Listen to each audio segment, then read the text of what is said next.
Let's get to evaluating. Let's stop and think. Information literacy is when you are able to find out when information is needed.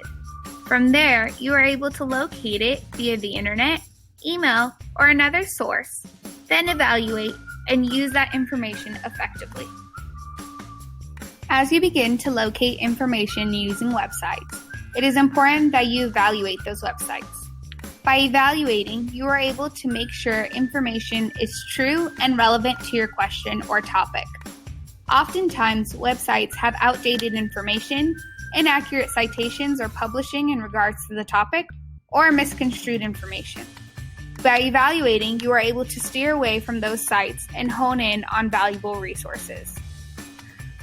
But why evaluate? Technology is awesome and is at our students' fingertips every second of every day.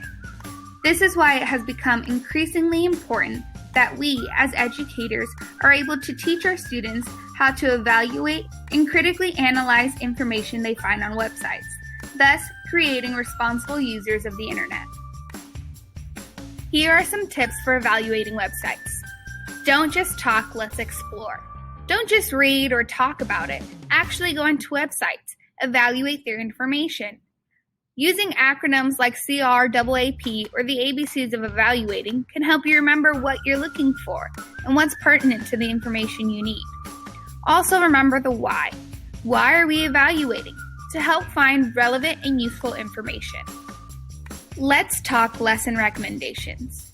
Use visuals to remind students what to look for. Have a poster hung up or a handout that has a checklist for students every time they use these website evaluations. Adapt for your students. Make sure as you're teaching them website evaluation that you're catering to your students. A kindergartner is not going to learn the same as a senior in high school. Some possible resources can come from Common Sense Education or Critical Evaluation by Kathy Schrock.